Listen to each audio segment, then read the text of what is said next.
విఘ్నేశ్వర షణ్ముఖ పార్వతీ సమేత పరమేశ్వరాయ నమః. విశ్వావసు నామ సంవత్సర ఉగాది శుభాకాంక్షలతో వృషభ రాశి వారి సంవత్సర ఫలితాలు ఎలా ఉన్నాయో, చిన్న చిన్న పరిహారాలు ఏం చేసుకోవాలో చూద్దాం. మనం చెప్పుకునేవి సంవత్సర ఫలితాలు కనుక పెద్ద గ్రహాలైన గురువు, శని, రాహు, కేతువుల యుతి స్థితి గతుల ఆధారంగా ఫలితాలు ఉంటాయి. గురువు వృషభ రాశిలో సంచారం చేస్తూ మే 15వ తేదీన మిథునంలోకి ప్రవేశిస్తాడు.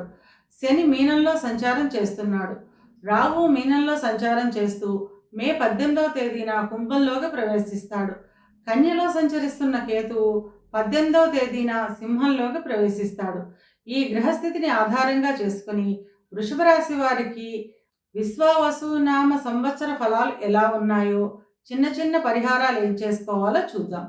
కృత్తిక 2, 3, 4 పాదాలు, రోహిణి 1, 2, 3, 4 పాదాలు, మృగశిర 1, 2 పాదాలు కలిపి వృషభ రాశిలో ఉంటాయి. వృషభ రాశికి అధిపతి శుక్రుడు. వృషభ రాశి వారికి ఈ సంవత్సరం ఆదాయం 11, వ్యయం 5, రాజ్యపూజ్యం 1, అవమానం 3. వృషభ రాశి వారికి ఈ సంవత్సరం చాలా యోగదాయకంగా ఉంటుంది. పట్టిందల్లా బంగారం అవుతుందని చెప్పుకోవచ్చును. మొత్తం మీద 12 రాశుల పైన ఆధిపత్యం చలాయించే రాశిగా ఈ రాశిని చెప్పుకోవచ్చును. చేపట్టిన పనులన్నీ సత్వరంగా సకాలంలో నెరవేర్చుతారు. మనోధైర్యంతో అత్యంత ఉత్సాహంగా ఉంటారు. గృహంలో వివాహాది శుభకార్యాలు సఫలీకృతం అవుతాయి. గృహ నిర్మాణాది కార్యక్రమాలు చేపడతారు.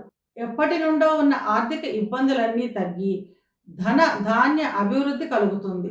నూతన వస్త్ర వాహన ప్రాప్తి ఉంటుంది. ఇక విద్యార్థుల విషయానికి వస్తే విద్యార్థులకు ఈ సంవత్సరం చాలా యోగదాయకంగా ఉంటుంది. మంచి ర్యాంకులను సాధిస్తారు. పేరొందిన కళాశాలలో లేదా పేరొందిన విశ్వవిద్యాలయాల్లో సీట్లను సాధిస్తారు.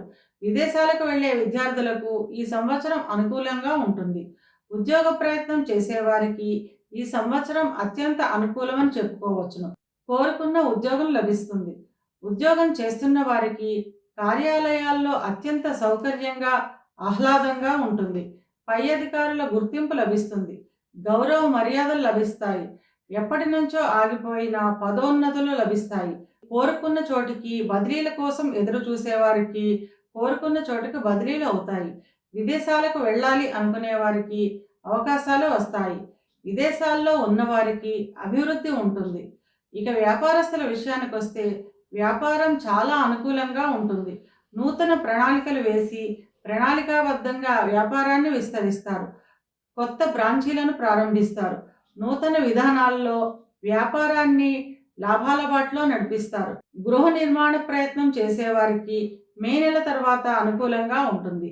వివాహమైన వారు జీవిత భాగస్వామితో కలిసి ఆనందంగా, ఆహ్లాదంగా గడుపుతారు. పుణ్యక్షేత్ర దర్శనాలు చేస్తారు. పుణ్య కార్యక్రమాల నిమిత్తం అధిక ధన వ్యయం చేస్తారు. సంతానానికి సంబంధించిన ఉన్నతి ఉంటుంది. సంతానానికి సంబంధించిన వివాహాది శుభకార్యాలు జరుగుతాయి. బంధుమిత్రులతో చిన్న చిన్న మాట పట్టింపులు, విభేదాలు వచ్చే అవకాశం ఉంటుంది. పురాణాలు, శాస్త్రాలు పట్ల, ధార్మిక కార్యక్రమాల పట్ల శ్రద్ధ పెరుగుతుంది. ఇది కేవలం గోచార ఫలితాలు మాత్రమే. గోచార ఫలితాలు పూర్తిగా జన్మజాతక చక్రంపై ఆధారపడి పనిచేస్తాయి. కనుక తమ జన్మజాతక చక్రాన్ని విశ్లేషణ చేయించుకోవాలి అనుకునేవారు కింది నెంబర్కి వాట్సాప్ చేసి కన్సల్టేషన్ తీసుకోండి. వృషభ రాశి వారు అనుకూలతను పెంచుకోవడానికి, ప్రతికూలతను తగ్గించుకోవడానికి నరసింహ కరావలంబ స్తోత్రాన్ని వినడం లేదా చదవడం ద్వారా అంతా మంచే జరుగుతుంది.